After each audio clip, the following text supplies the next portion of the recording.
But What's wrong, Lucas? You okay? Yeah, I'm all right, guys. I'm fine. I'm glad Lucas is back. Welcome back, Lucas. Thank you, You guys. okay? Yeah, I'm good. I want to thank everyone for all the well wishes and the thoughts and prayers, and it's just great to be back here on the Dudes and Belts, guys. It's great to have you back, man.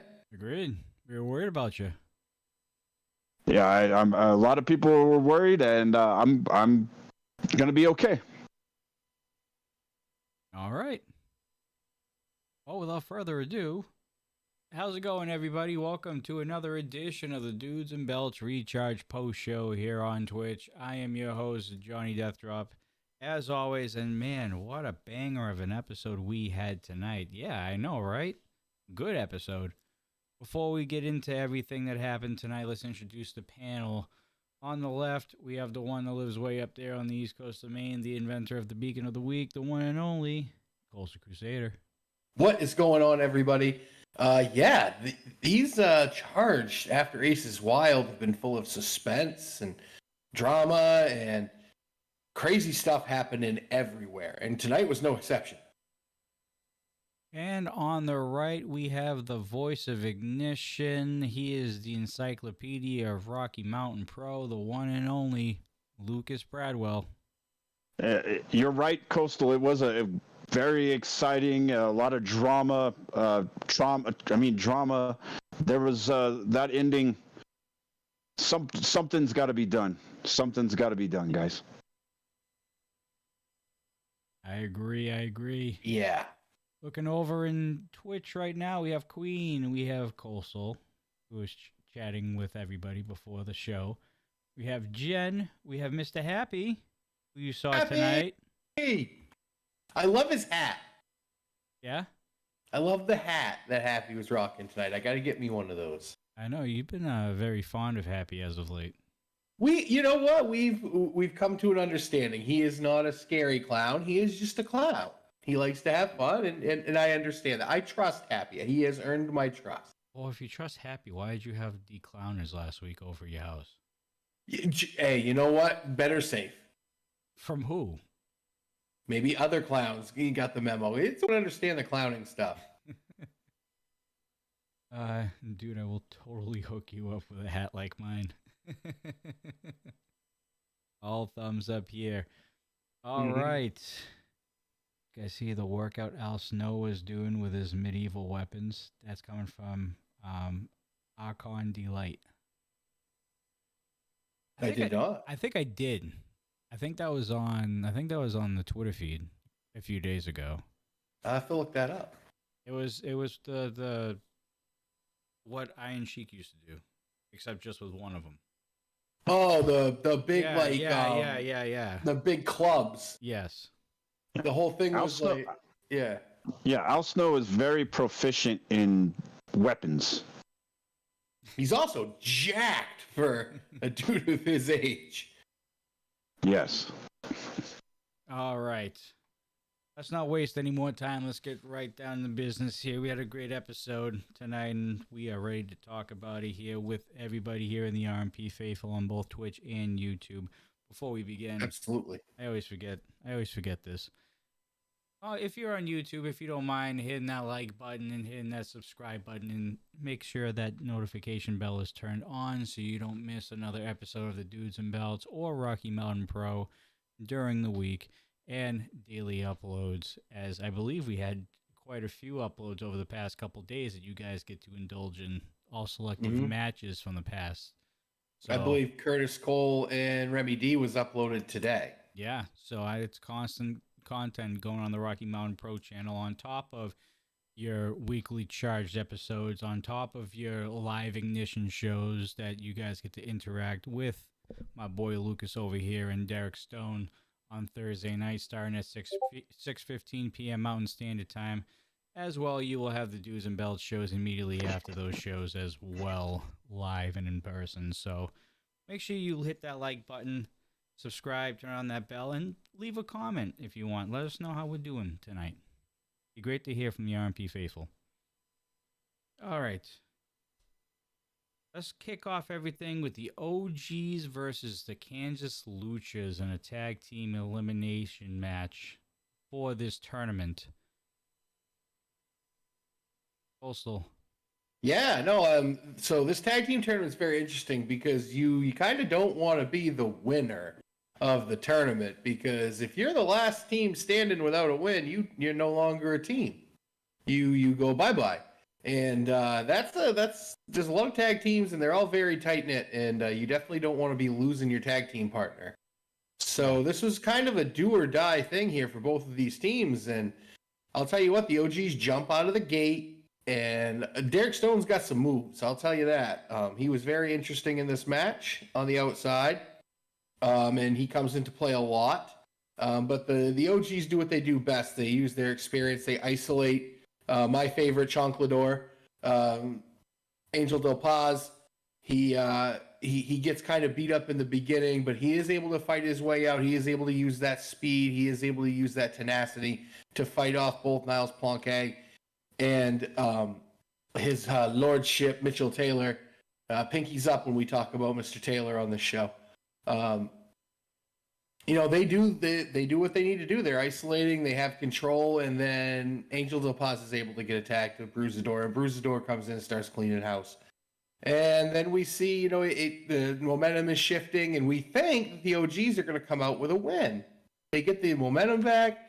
And then all of a sudden, Derek Stone jumps up and starts talking to the referee. And earlier in the match, he was giving some words of encouragement. I didn't really know who Derek Stone was kind of helping here during this match.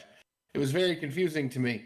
He takes the referee's attention away, and all of a sudden, we got to roll up, we got to pin. We got the Kansas Luchadors coming out on top. So they're safe. And now the OGs, they're in shambles, Lucas. And Derek Stone, after the match, is showing off his dancing skills with the Luchadors there. What's up with your commentary partner, man? Did he get hit in the head? What do you mean, Coastal? He's just enjoying himself. He's having fun, and he cost his team a match tonight. Well, did he cost them the match, or did they not? Did they not have enough focus? Did they not have enough focus? Mm-hmm. I think that Team Chocolate just out wrestled them and out fought them in this matchup and took advantage of a situation. And unfortunately now for the OGs, they still have to go on in this tournament, which is a bad thing. You don't want to go on in this tournament. Yeah. You want to get eliminated from this tournament, because the quicker you get eliminated, that means your team is safe. So now it's looking like the OGs could be in trouble. Yeah, they're a team that I'm kind of worried about, and this tournament continuing. I also kind of got to worry about your starting lineup. We're going to see them next week in one of these elimination matchups. Overall, in the tag division, they're not the newest tag team, but they are spending more and more time every week on Ignition in singles matches, and Coach hasn't been around, and I just have this horrible feeling that it's gonna come down to possibly the OGs and your starting lineup. That's a position nobody wants to be in. But you're right, Lucas. The OGs right now, they're in shambles. You don't have faith in Teddy the Towel Boy that he'll do the right thing for your starting lineup? I'll tell you what, if it comes down to Teddy the Towel Boy as an outside influencer and Derek Stone, I got to take Derek Stone over Teddy the Towel Boy. All right. Before we continue on, I saw a couple comments in Twitch about us laggy. We are actually, at least I am. I don't know where Coastal is right now, whether he's high and dry up there. But we are dealing with a little bit of weather that's coming through right now, and I wouldn't be surprised if there's a few lag spikes here or there. So just bear with us, folks. It hasn't hit me yet, but I'm sure it's coming. Yeah, it's sleeting right now with a little bit of wind, so it hasn't done anything. It hasn't dropped any frames in a few minutes, so it looks like everything's stable again. But it will probably happen over the course of the night, so just bear with us, folks. That's all. Moving on. We need to talk about this interview here between Noel and El Presidente himself. Yeah. Dean. What do you think, Coastal? This is interesting. Noel is either really truly believes that nothing is wrong with her, or is just completely and fully embrace the mantra that she has received from one Salem Wolf. This is different. She is very different than when we saw her 4 or 5 months ago. It's a good and a bad thing. We've seen her in the ring. She's very aggressive and she's winning matches, but she scared Dean. To me, it looked like she scared Dean, and Dean was very uncomfortable. And that's not the Noelle that I know and that we met when we went out there earlier this year, and the year before that as well. She was very sweet, very hardworking, and now it just seems like this is like the darkness. We're going to talk about that a lot tonight. The darkness and Salem's influence and just the power that Salem can give you just by talking to you is terrifying, Lucas. He's taken Noelle and just elevated her by just the words he says to her. Yeah, he's really done some scary stuff, and it's scary, and I don't know. Oh my God! What was Lucas? Are you okay? What the lights just went? What the hell? Turn the lights on. Ah! Lucas, what the hell was that? What's that in your hand? Yeah, I'm okay. You all right? Yeah, I don't. The lights went out, and I don't know what's going on. Oh, breathe, buddy, breathe. Yeah. Deep breaths. Yeah. So, we were talking about Noelle, right? Yes, we're talking about Noelle in the darkness. Yeah. Noelle's having issues too, I think, and she doesn't know exactly what is reality between herself and what Salem Wolf is telling her. So I guess she's embracing it, like you said, Coastal. I don't know if we're ever gonna get our old Noelle back. I think the juvenile delinquent is completely gone. Yeah, there's not a whole lot of shred in there at all. You sure you're okay, Lucas? You all right? Yeah, I'm fine. Okay. All right. Well, let's step away from the darkness a little bit, and let's let Lucas breathe a little bit here. Thank you. Yes, thank you. Let's move on to Bruce and Atiba working out at the Wimmer. Well, one of them was. This is true, but Lucas, not Lucas, because he's right in front of me. Bruce was hell-bent on just walking away. He was done. And yeah. I see now we've seen Atiba at his worst, but I don't know what's going on with Atiba now. It seems like he's on a mission. He's concocting something, I think. Yeah, I think I think he's on a mission to recruit Bruce to whatever this new Atiba way of life is. Whether it's winning by any means necessary or going out and doing amateur wrestling with Yaden that is an amazing match and still trying to cheat, I don't know. But it just seems like he's trying to get Bruce on board, and Bruce is not having this new way. And it looked like Atiba was trying to have one of them montage scenes from the trailer, back in the 80s sports movies like Karate Kid and stuff like that, where the training's happening. But it just seems a whole lot like Bruce picking Atiba up and putting him down, and Atiba getting to hit Bruce. Didn't seem like a whole lot of workout for Atiba. It didn't seem like they were working out together here. And he ends up kneeing Bruce in the eye, and that's enough for Bruce. Bruce is done. And I don't know. I don't think Bruce is on board with this. No, Bruce is not on board. This isn't what Bruce. This isn't what Bruce values. Bruce values, competitiveness.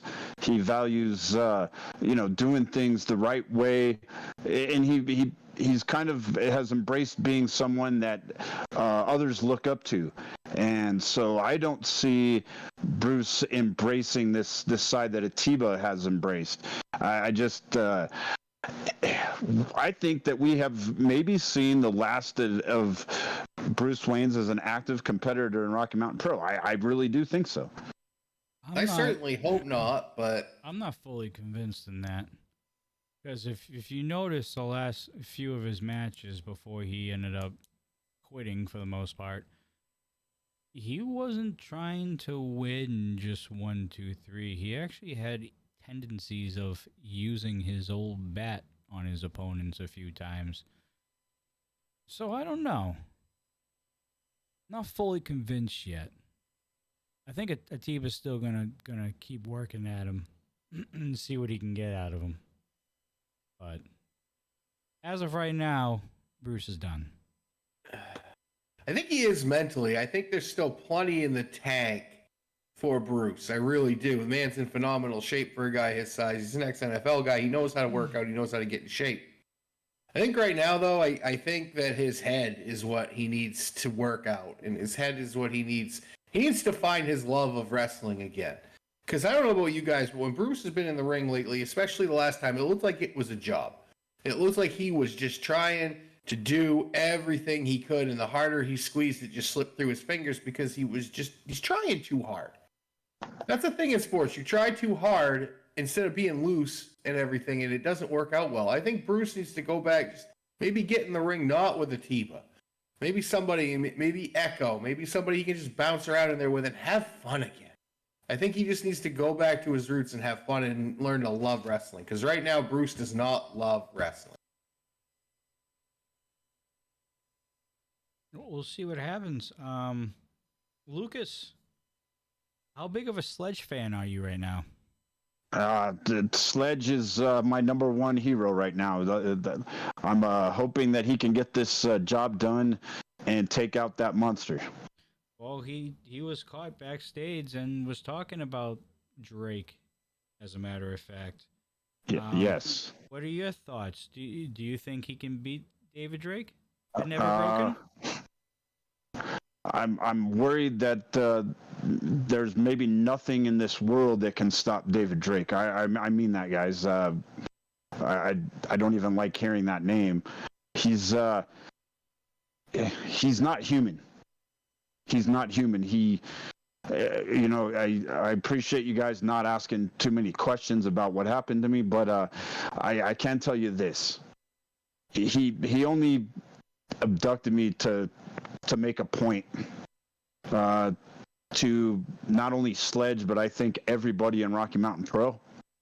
Yeah, that he can do anything that he wants to anybody, and I think I was just a pawn in his sick game, to be honest with you. And I think that Sledge this could be Sledge's last. This could be his last match at Rocky Mountain Pro if he goes up against David Drake. We saw what happened here at the end that we'll talk about in a little bit, but I don't know if he even understands what kind of a monster he's going up against. So before we get into Coastal and his thoughts on this, I want to go back to Lucas here for a second, because you did bring up last week. Were you able to hear or visually understand his motives? What was it like? Did he speak?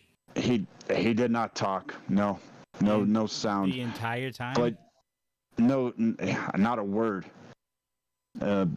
I was hearing voices down there, but I don't know where. If I was I can't tell you if I was in a basement or a warehouse, but there was multiple rooms and it was dark, and I heard voices, but I know they weren't Drake's, and I don't know. I might have heard or seen Owen Easton, but I don't know. I can't tell you for sure because I couldn't see anything, but maybe I was hallucinating. But there was definitely other voices down there that I heard. Other voices. Maybe I Owen? was just losing. Maybe I was just losing my mind. I don't know. Yeah, I can't even begin to imagine what that was like, Lucas. And you're right. This guy's a monster. We see it later on at the end of the show, and how this. We'll talk about that. and what he does again and again. Briefly, and it's like, briefly. yeah, this is, I mean, he's treating this like a hunting ground. He's just, whatever he wants, he just takes and he picks, and it needs to be stopped. He's obviously showed no respect to the Rocky Mountain Pro Heavyweight Championship as well. On top of that, which anybody would be happy to have and to hold and to show respect and to show it off. He does not. I'm sure that rubs a lot of people the wrong way. Just something he brings to the ring with him sometimes. He drags it most of the time. All right. We won't talk about Drake for a little while, Lucas. We'll let you kind of take your time and breathe over there a little bit, because it seems like you're having a rough time over there. Yeah. That it doesn't bring up good memories, guys. Not at all. All right, we can move on. Okay. And what a way to move on, Lucas. And we'll have you kind of lead this off, trying to get your mind off of everything. We have another matchup here between Justin Taylor and Sin Bodhi. Finally, we can talk about good wrestling. It's what I need right now. So yeah, this match was very competitive, and I believe was the best match of the night on Charged. These two, a lot of good back and forth, a lot of creative offense out of both of these guys. We saw, Sin Bodhi have control, kind of during the first part, and then really the middle part of the match, Justin Taylor seemed to have Sin Bodhi looked like he was going to get the victory, but these two just kept going back and forth, and there was a little bit of we saw a little bit of outside interference from West Texas Legacy and the three ring circus, but nothing that really changed the outcome of the match. And these two went the distance. They went to a 10-minute time limit draw, which we don't see very often on our TV episodes. So this was a very competitive matchup, and I'm wondering, Coastal, are we seeing maybe a new rivalry? We've seen kind of the OGs and the three ring circus, and could now this be the new kind of rivalry between West Texas Legacy and the circus? Yeah, I think these guys have just been waiting to just have an all-out brawl again, because they haven't got along for a long time, and it continues now. There's just no give. Both guys are so evenly matched. I got to give it up to Justin Taylor here. He's going against a guy like, Sin Bodhi, who is not only terrifying, but is a veteran and has, been in the ring with numerous legends. And Justin goes the distance with him and really uses his quickness to outmatch Sin Bodhi's power a lot of the time. You'll notice when Sin Bodhi has the advantage, it's in close.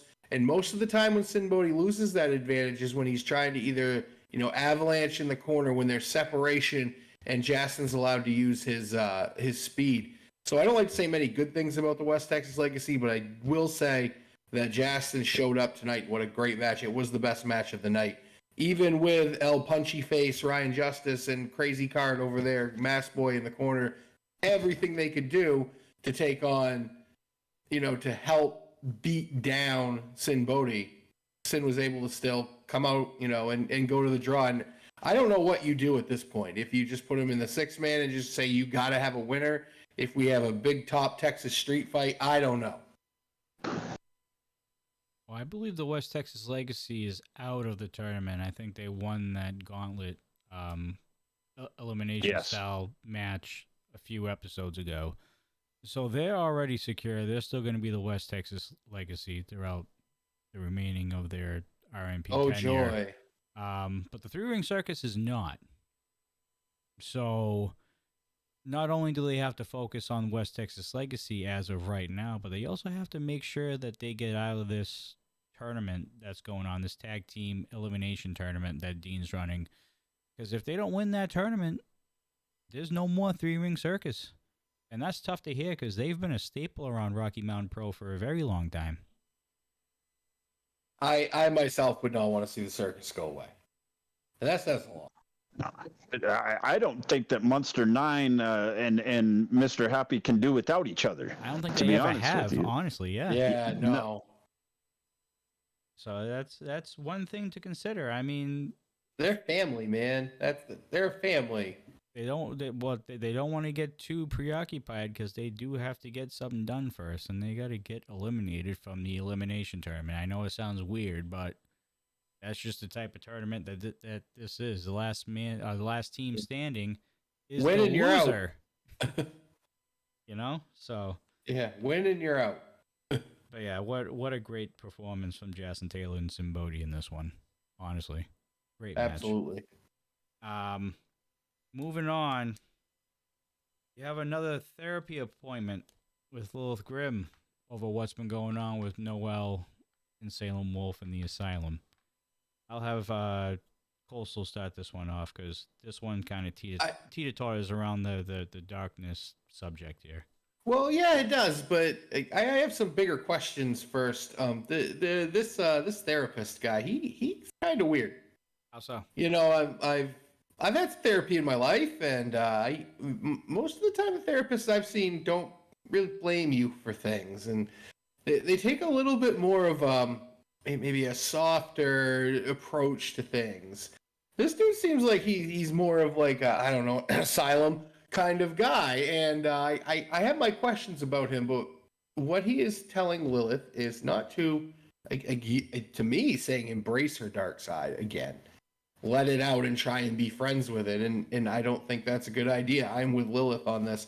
I don't think it's good for her. I think she has proven as the Warhammer that she is tougher. She is, a better in-ring person. She hasn't had that big win yet, but she didn't have that big win either with the darkness. So I don't agree with this therapist. I think he's up to something. I think he's on Salem's payroll, honestly. I really do. Because he is putting thoughts into her head that are only going to do bad things for Lilith. So I've been starting to see a therapist lately, and which is a good thing, Lucas. Yes, he doesn't ask me to embrace my demons and my stuff that I don't want in my life. So I would say that this therapist that Lilith has is not good for her. I think that she maybe needs to go see a new therapist, or honestly, I think she was doing fine up until Salem Wolf started messing with her, and I think that it's gotten to her. To me, I think that she's a strong enough person that I think she can fight this head on and become even stronger if she just if she can somehow take out the asylum. I honestly think that's where most of her demons lie, is that they've gotten in her head. And it's not good to let someone in your head, as you guys have seen tonight. So I do have one question, and there is an issue when it comes to Lilith with the asylum. As of right now, Lilith is by herself in this fight. The asylum has Salem, JC, and Noel, and the other people in the asylum as well. God knows how many people are in there. As I see right now, this is a losing fight at the moment. I mean, this is what Salem does. When are you at your most vulnerable? When are you the most scared? When you are by yourself, when you are alone, and when you question your own self. And everything that is happening to Lilith right now is that. But with her being almost put into a corner at this particular moment. Fight or flight's going to kick in soon. But will the fight or flight possess the demon? You know what I mean? It's one of those things. She's getting backed into a corner right now. I think it's you embrace it, but how do you use that power? Steal a cheesy line from Spider-Man: with great power comes great responsibility. with that amount of darkness, can she harness it and control it, or does it control her again? It's one of those things. I would prefer her not even to go there and just continue doing what she's doing now. I think it's working. This therapist has almost tried to tell her to, like, I don't know, moderate evil is good. I don't think so, but that seems to be his philosophy. Well, Lilith does have experience with that side. Mm-hmm. And we've seen it for about 2 years before she made this all of a sudden 180 transition into the Warhammer, which I do agree. It was reforged. Yeah, reforged 100% and has done well. There's only so much you can do before you're out of options and you're left with one other option. You know, and unless she gets allies and joins her in this fight, it's almost this almost seems like the battle for light and dark. You know what I mean? Heaven and hell at this point. But I'll tell you what, Johnny, if you're in that locker room and you're another Lockette and you see what happens when somebody sides against Salem, are you even sticking your nose in that business? Unfortunately for Lilith, there aren't many people out there who are going to be like, oh yeah, I'll walk into hell with you. We're just going to have to wait and see. Time will tell. Yeah. But moving on, we get to talk about Coastal's favorite lawyer. Yes, the law office segment with Preston. I like Coastal go first on this one as well. So he's talking about how we don't get to hear about when Marty South is coming back because he's busy, and Marty will tell us when Marty is good and ready. And Preston, I want to thank you for taking up a space in the show that could have been an email. You could have just sent that out on Twitter to all the Rocky Mountain faithful and saved us a whole lot of time and saved us from seeing you, because you really didn't do anything except take up precious oxygen in that room. We didn't get any answers on when Marty's coming back. We didn't get any answers on who JK Pop's next challengers are going to be. And we still don't know why you had Sky Hossman, who went through a gauntlet, the drive for 5 to get 5 points and win that championship. You had him handed over. Granted, it was for a shot, but like no more than a couple weeks after he won it. You aren't making very good decisions, and this was another not very good decision.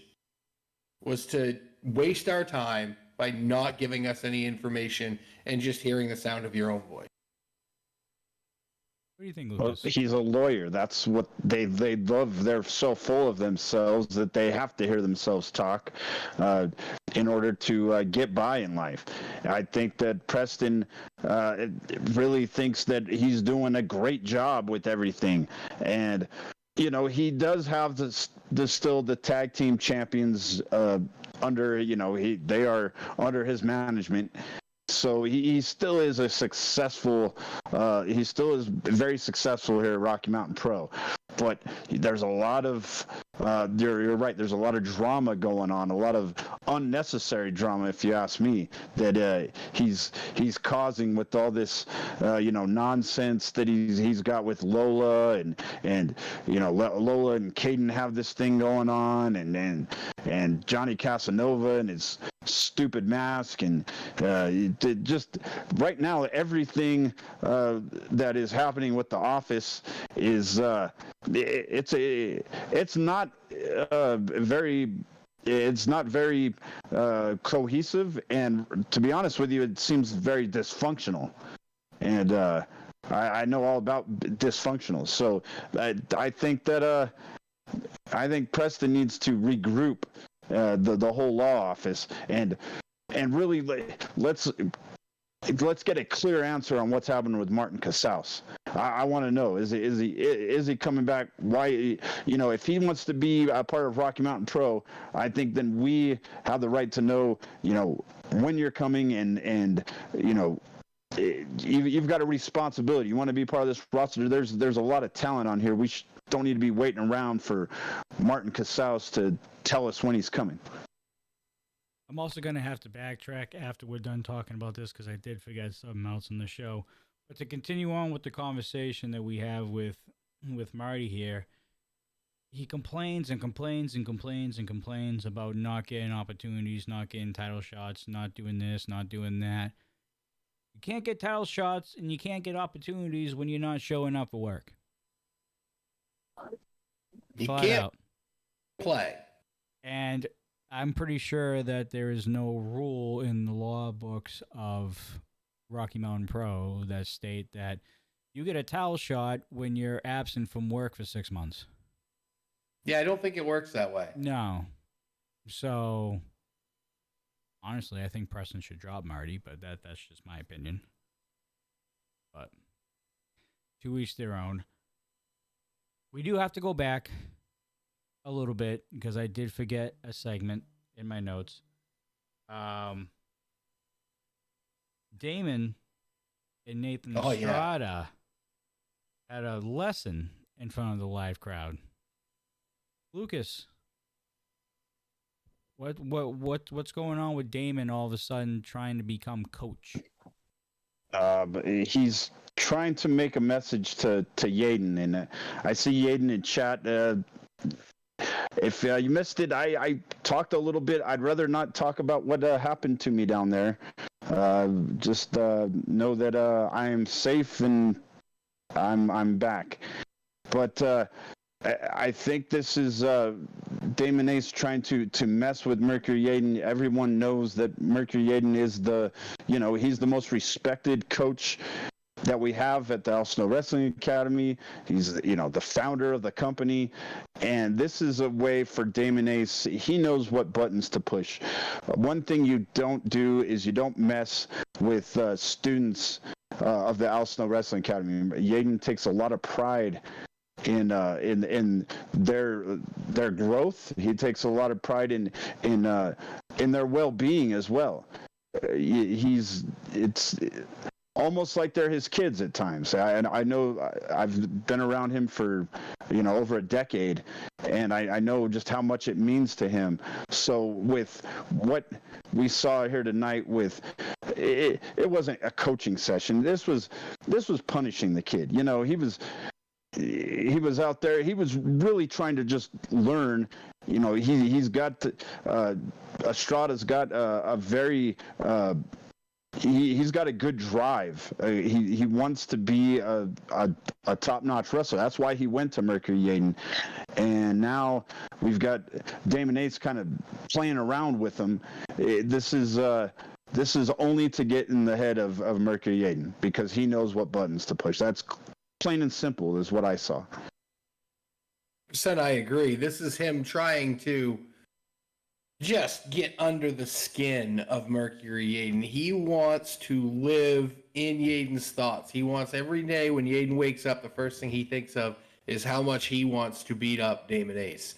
And it seems like a weird thing that you would want the person you're fighting to be all about you and be laser focused. But this is what Damon does. And I say that because when you're laser focused on him, he can set things in motion around you to catch you by surprise. And then when you're surprised, he strikes. He sets traps mentally, physically.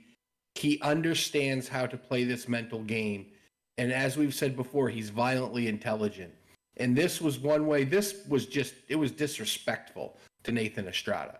It was disrespectful. Here's a guy who wants to get better. He's asking the right people, in my opinion, Yaden, even Damon. He's asking the right people who are at the top of the card how to get better. And that's what you should do. And unfortunately for him, he gets a guy who has a hair across his ass about Mercury Yaden and wants to try and make a stupid point and just disrespects a young guy like Nathan Estrada and ends up almost poking his eye out with his hair pick. Now, come on, bud. This is it's starting to border on absolute disrespectful for that ring as well. So, Damon, I understand what you're doing. I don't have to like it. I think it's genius of you, but the Yaden you're going to get may not be the Yaden you want. Yeah, you can say that again. It was very evident tonight what his plans are going forward. Mm-hmm. If everything works out in his favor. Like I said, Yaden just needs to even have his head on a swivel because the closer that Damon wants him to focus on him, the more around Damon's going to manipulate and try and get Yaden's attention off him. You know what this reminds me of? And Lucas could probably attest to this more than Coastal, just because he's been around. This kind of reminds me of an old feud that happened way back when, like a Hoodie and Yaden feud. It's got some similarities for sure. It's got that feel to it. It does. I saw you guys did the rewind on Sunday, and we got to see a little bit of that, and you guys did a great job with that rewind, and we saw, kind of the interesting dynamic between Hoodlum and Yaden, where even though they couldn't really stand each other, there was still like a measure of respect, even though they wanted to rip each other's heads off. There's a similarity here. I think there still is respect. I honestly think deep down inside, Damon Ace respects Mercury Yaden, and Yaden respects Damon Ace, what he's capable of doing in that ring. I think that that's kind of similar, and Damon has taken kind of that leadership role, at least trying to, where he's one of the head people in charge of training on certain nights, which Hoodlum also was. So there is a lot of similarities, and I think at the end of the day, though, Hoodlum is still, I think, had a greater appreciation for what Mercury Yaden meant to Rocky Mountain Pro or NRW at the time, where I'm not sure that Damon Ace truly has a full appreciation of what Mercury Yaden has built here at Rocky Mountain Pro. But I think Yaden's going to teach him that lesson. Yeah, there's just a lot of similarities from what's going on right now to back in the day, which we will probably cover at some point during the Rocky Mountain Rewind on Sunday nights, which we are going to be doing every Sunday night, so you get to look forward to looking back in the past of Rocky Mountain Pro on Twitch and YouTube. All right. Moving on. I know we kind of jumped around a little bit because I forgot about that segment because I was mixed in the middle. It happens. From time to time. But we're moving on now. We're going into another contest here. Another good contest on paper, to be honest with you. We have Craig Fairley going one-on-one with Dax Draper. Also, we'll have you go for this one.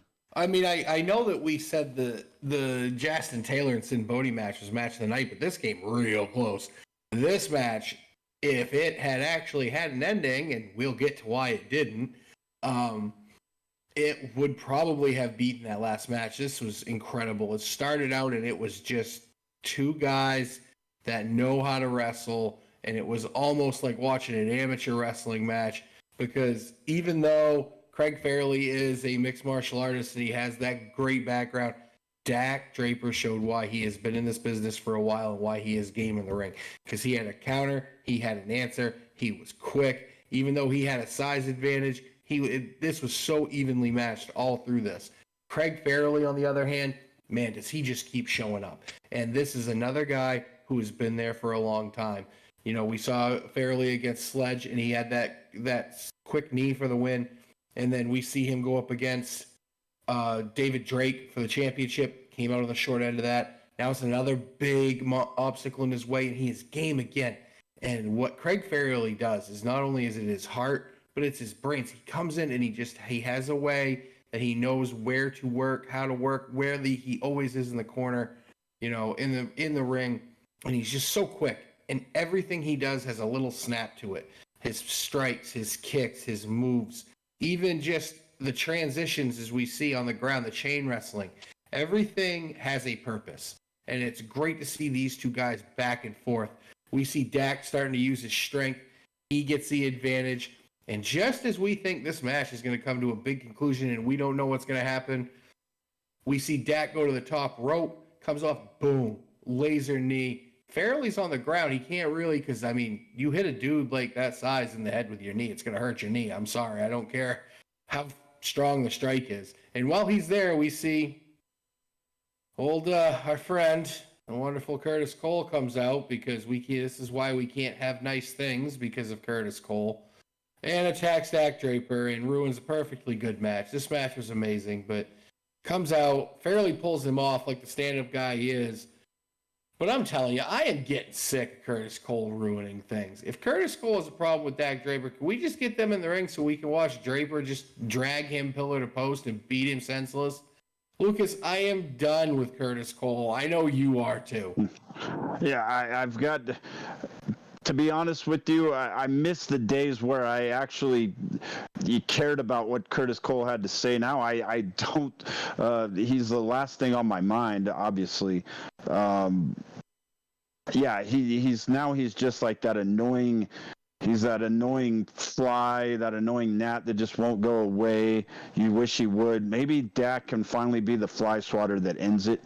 I'm hoping so. And I still can't get over the fact that Curtis Cole just has this such disdain and maybe jealousy for Dak Draper. You know, why? Because Dak Draper comes in and he's got not only the name recognition, but he has everything to back it up. Mm-hmm. So he gets his spot because. I mean, look, we saw in this matchup with Craig Fairley just how good Dak Draper is. And Curtis Cole, like we've said before, and I'll say it again, he is a R&P Hall of Famer one day. As much as that pains me to say he's a Hall of Fame, but Dak Draper is on another level. And Curtis Cole, I have not seen you reach that level. And you're trying to go up against Dak Draper, you're going to have to find another level because as good as you've been throughout your career, I haven't seen you get up to that level yet, and that's what it's going to take because Dak Draper is a world-class talent. Plain and simple, world-class talent. And it's just a shame that we didn't get to see the ending to what are two of the great competitors that have come through Rocky Mountain Pro over the past year. These two are having a phenomenal matchup, and Curtis and his jealousy, his envy, once again ruins it for the R&P faithful. We almost had an upset tonight. It was getting down. Yeah, we might have, man. It was getting down to the wire. I mean, Craig Fairley has absolutely improved leaps and bounds, and he just keeps on getting better and better and better, man. He is definitely somebody to look out for. He's the one that gave David Drake the hard time. He actually made David Drake limp to the back. Mm-hmm. Found a weakness of some kind. We think. We hope. I want to give a shout out to Yay and RMP over on Twitch for subscribing to Tier 1 for 54 months. A lot of months. A lot of months. All right. Speaking of Yaden. 4.5 years, actually. Speaking of Yaden, he's in chats. Both chats, from the looks of it. Yaden had something to say backstage. Lucas, what did you think about what he had to say to Damon, especially after what happened earlier tonight? Yeah. Well, it's just he's tired of this. And he's experienced this before, like we've talked about. This isn't the first time that Yaden's, had a guy like Damon Ace that tries to, play games and try to use people around Yaden to get to Yaden. I just think this is Yaden just completely fed up with people like Damon Ace, and he's just. I think you're seeing frustration start to boil over. Like I said before, he cares so much about his students and the people that have come through Rocky Mountain Pro. He takes a lot of pride in their well-being. He cares about each one of us as human beings.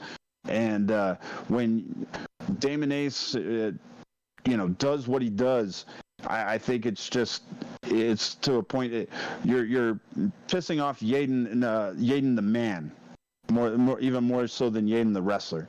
Yaden the wrestler is a little more, calm, cool, and collective. Yaden the man can be emotional at times, and when you piss him off, you're going to see a side of Yaden that not very many people have seen. I've seen that side, but he doesn't always show it. But Yaden's starting to have that side that Damon Ace. I don't know if you're ready for it. I don't know if you're ready for the side that you're going to get out of Mercury Yaden. I don't know that if even you have seen just how aggressive, how violent Yaden can get. I have. So I hope Damon Ace is ready for it. Some strong words. Also. Absolutely. And I agree personally with everything that Lucas said. Allow me to be devil's advocate, and the devil in this case is Damon. We always know Damon says things, and whatever he says you need to listen to, because he doesn't mince words and he doesn't say things just to hear his own voice. He said, Yaden, your obsessions are going to be your downfall. We all thought that meant how much he obsesses in this company and how much he puts into it.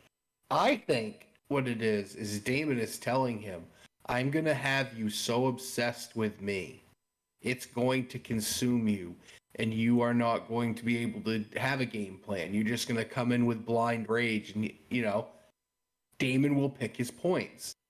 So I think Yaden needs to be, he's upset, and anybody would be, because Yaden is one of those guys, he understands, like you said, Yaden the wrestler, you can pick him apart in the ring, he gets that, part of wrestling, it's part of what happens. You start taking personal shots, and you start doing, you start prying into things that have no business in the ring. And that's when Yaden starts taking things personally, because it really doesn't have any business. Stand in the ring across from Yaden, and if you want to punch him in the face, punch him in the face. But what Damon's doing here is either insane or brilliant. It's either insane because this is going to be a Yaden he can't handle, or it's brilliant because he knows exactly what he's doing. Sometimes I'm afraid it's the latter. Well, there's still plenty of time left between now and Never Broken. God only knows what's going to happen between these two going forward. Speaking about uncertainty, we have a sit-down interview with D'Lo Brown and Brew. Now, I want to bring it over to Lucas because I know about your relationship with Brew. What did you thought after seeing what happened tonight? Or what is your thought, I should say? I'm getting to the point, guys, and I now, especially since what I've been through over the past week or so, I'm getting to the point where I don't want to lose anyone that's really close to me. I'm starting to really cherish the relationships that I've had in my life. So I'm very worried about Brew. I have been ever since we found out about his cyst, and but it's getting to be scary, because what we witnessed here tonight, we having a good candid interview with D'Lo, and then that evil nurse Dread Roberts comes out and chokes out Brew with his stethoscope, and cutting off the oxygen to that brain, and he needs as much oxygen as he can get, because cut off that oxygen, that it makes that cyst even more vulnerable. And what we saw is Brew tried to fight back, and he just collapsed. I'm getting to the point where I'm thinking that we might have to have an intervention for him to maybe hang up the boots, because I couldn't watch anymore after what that I had to look away. Like I said, Brew's been one of my over the past year. I've gotten to know Brew so well that we've probably one of my best friends at Rocky Mountain Pro. Like he's like my little big brother, as we've called him. I'm worried, and that I don't know what Dread Roberts, what his point is, or what he's trying to do. I don't know. I don't know Dread Roberts that well, but you're no man of the medical profession if you're doing this. You've broken every ethical code that you swore to, that you took an oath to. What you're doing to Brew, you're trying to end his career. You damn near could end his life with what you're doing. And I know Brew, he knows, like we've said before, Brew knows what he's getting into. He knows the dangers of stepping in the ring, but these attacks that are happening behind his back, no one signs up for that. That's not that's not what these guys sign up for, to get in the ring. They get in the ring for the competition and because they love it, not these sneak attacks. I'm not sure what Dread Roberts' mission is, but he's just it's the point now where I think that a lot of Brew's friends, me and some of the other guys in the locker room, I think we really need to have a sit down with Brew and talk about, is it worth it? I mean, I think with Brew, it's fine as long as it's in the ring one-on-one. Like, but he just keeps getting jumped. And if Dread Roberts has a medical certificate, he got it from Kevorkian Medical University, because this is unlike any treatment I've ever seen in my life. I think his goal here is to make a name for himself. I think he's trying to put his name on the marquee at Rocky Mountain by attacking one of the most loved superstars at Rocky Mountain by both, the other superstars and the faithful. And, this isn't how you do it. This is, stand in the ring across from him. You want to make your name, beat him that way. But this is disrespectful. This is heinous. This is awful. And it's not a way to make your name in a company, because I'll tell you what, right now, Brew has friends. We know that with Lucas, but Mr. Roberts, there are other people that are going to come after you for this. If Brew doesn't get a hold of you himself, somebody else is going to. Yeah, that's true. He is very liked out back in the locker room. Mm-hmm. All right. We'll see what happens with that, because that's been an ongoing situation as well. Let's get right into the main event. We're just about done here tonight. And Lucas is actually doing pretty well compared to the last time we saw him. I'm trying, guys. I just still hear things. I don't know what's going on, but I'm gonna do my best to get through this. Is it just bumps in the night? Is the voices? Is it just? Yeah. I haven't slept very well over the past week. I don't blame you, bud. I would have a hard time as well. All right, main event time. Manny Lemon's going one-on-one with your number one contender for that Rocky Mountain Pro Championship, with David Drake, and the man is Sledge. So we're gonna let Coastal talk more about this one, because I don't want to do any more damage that has already been done to poor Lucas over here, because he seems to be on the upward trend, or we thought he was. Yeah, so I'll talk about the match, Johnny. Yes, because it was a great match. Sledge, let me tell you something. Sledge is in the best shape I have seen him in the year plus I've seen him back at Rocky Mountain. This is incredible. Here's a man who won the Aces Wild tournament, not this past one, obviously, but the one before, and was, he was a bigger version. He has cut weight. He has toned up, and he is just an absolute specimen in that ring.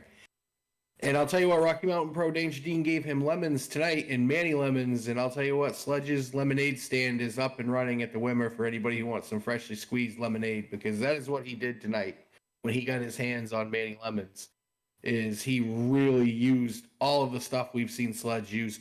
Big strikes, big powerful moves, and I give it to Manny. He uses everything around him to his advantage. He knows his strengths, his quickness. He runs out of the ring. And then you have Rekka. Wow. Rekka Tahaka is a force. She stood nose to nose with Sledge and did not back down. That little turd, Manny Lemons, reached over and popped Sledge one and got the advantage. But, I mean, I'm pretty sure that without Rekka, this match wouldn't have lasted very long, because she kind of ran interference a couple times here. When we get near the end of the match, we see Sledge load up. He has that giant sledgehammer. Man, he is going to he takes Manny's chest cavity, just blows it through the Wimmer. And then the lights go out. And sorry, Lucas. And the next thing we see is David Drake with a very large plastic bag, and he is loading Sledge into it after he hit him with a pipe. And people are trying to stop him. And this is where I have an issue. Yes, I understand that Manny and Rekka are thieves and they stole Remy's stuff, but I don't think that David Drake should be putting his hands around the throat of Rekka Tahaka, or around the throat of anybody for that matter. I don't think it matters to him right now. He is showing that he has absolute no care of anything in this world except David Drake thinks. This is scary.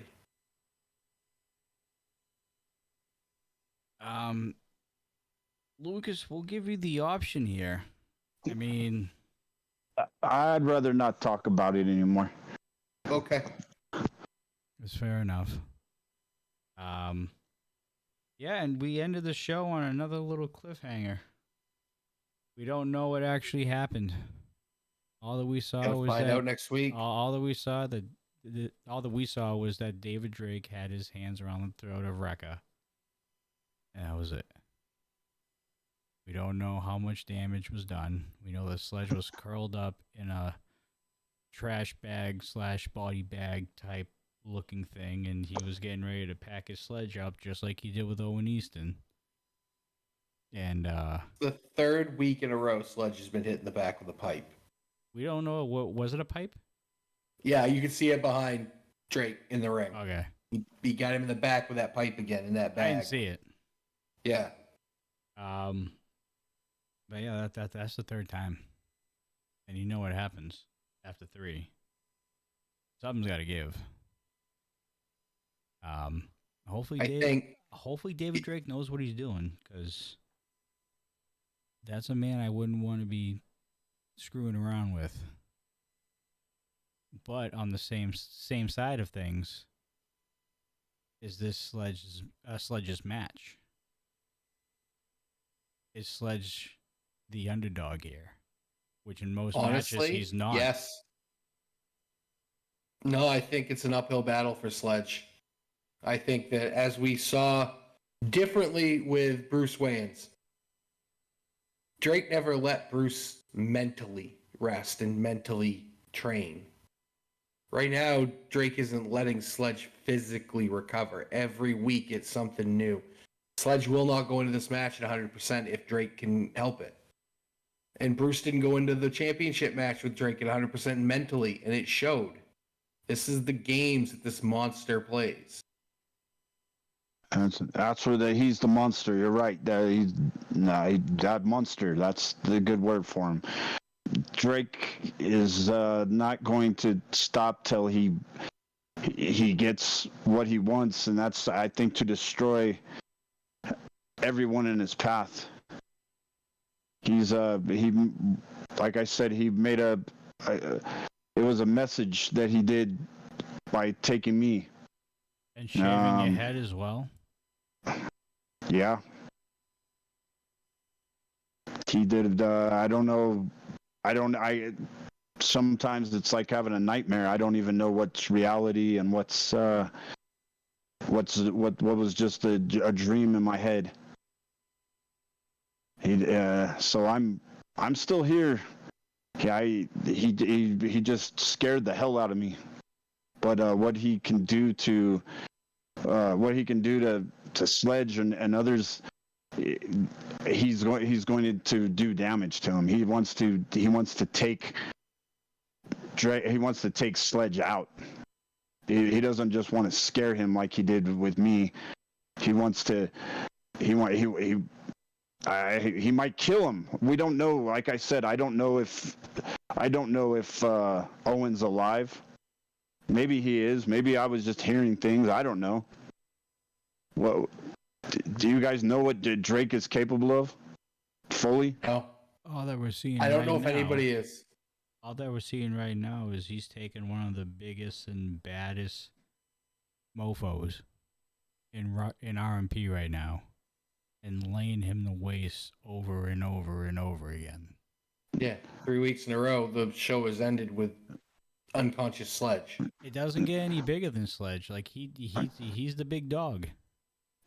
Think about a year ago, guys. A year ago, we thought Sledge was the scariest individual in Rocky Mountain Pro. Yeah. Right? He was the one that was terrorizing Bruce Wayne's, and what he did a year ago seems like child's play compared to what we're seeing out of Drake. And we don't know, is Rekka Tahaka okay? And Rekka Tahaka is probably the one of the toughest, not just females, but toughest individuals I've ever came across. And even she looked terrified.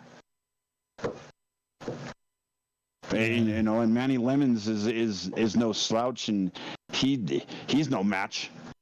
Oh no! I don't see anybody stopping this monster.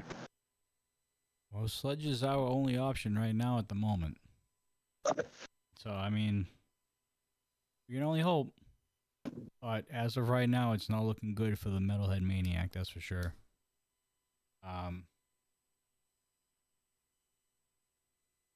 So, that's going to wrap up the show tonight. Final thoughts on this episode. There's still a lot of questions that need to be answered as we're inching closer to Never Broken. I think the theme of tonight was the darkness inside all of us, because we obviously see the darkness of David Drake. Lilith has her questions that need answers that I think only she can answer.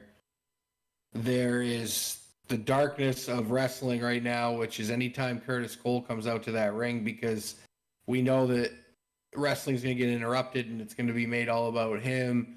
And I don't really want to deal with him. This right here is just more of the reason why you need to watch next week. The ending. We need to know what happened. We need to know who came out and stopped this. Is Rekka okay? Is Sledge okay?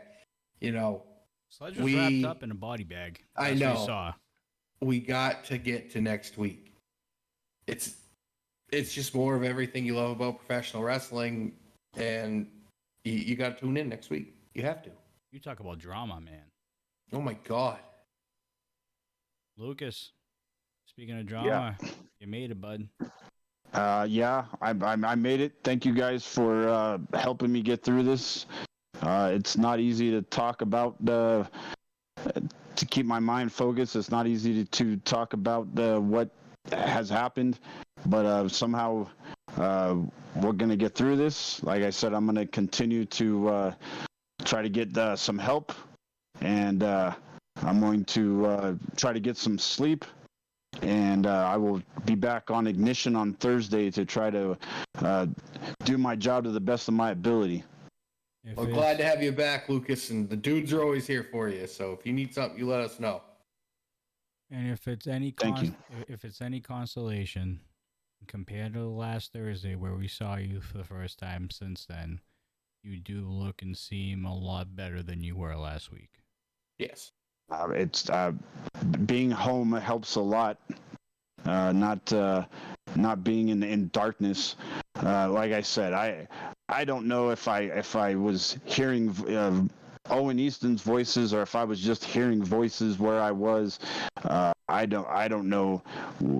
I don't know what was going on. It was completely darkness for 48 hours or so. So I could have just been losing my mind. I don't know, but I'm glad to be back doing what I love, and I'm gonna try to get back to some sense of normalcy, guys. That's always good news.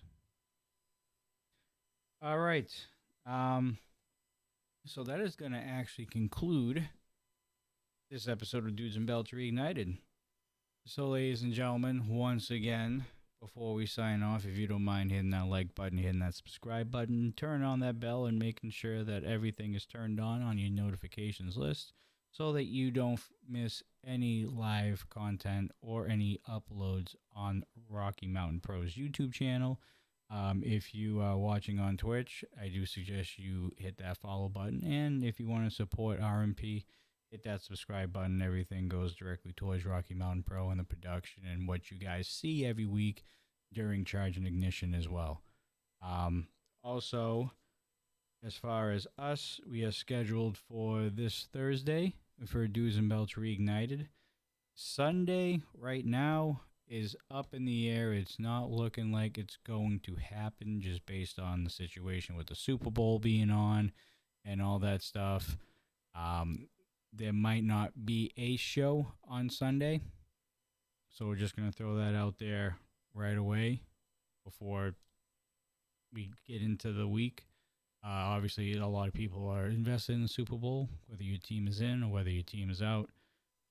So that's what's currently preventing us right now. And I know some of the dudes are already going to be away for that. So I'm bowling in Canada all weekend. So. And you're up north, so Yeah. I'm basically without dudes this week. So it's not looking like a show, but who knows? We'll let you guys know as it gets closer. But as of right now, there is no show on Sunday. Just make sure you follow the socials, add Join Deathdrop on all platforms, and add Rocky Mountain Pro at all platforms as well. Twitch, Twitter, Instagram, etc., Facebook. Other than that, that's the week ahead.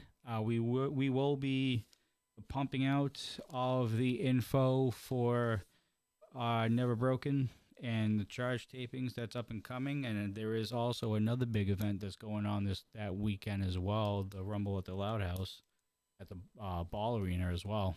So we're going to get all that information together, and we're going to start pumping that out hopefully on Thursday and every show up until the middle of March. And I believe that's it. That's our outro. So, All right. Everybody on YouTube, we greatly appreciate you watching us as always. We love the RMP faithful, and we appreciate all of your time in watching us and helping us, do better in what we do. So, thank you so much. We're going to sign off tonight for myself, Johnny Deathdrop, Coastal Crusader, Lucas Bradwell. Good to see you back, bud. Glad you're doing okay. Glad you're safe, and you're looking better day by day, man. We will see you guys on Thursday for another episode of Dudes and Belts Reignited. As always, folks, stay safe, stay classy, and we'll see you on the next one.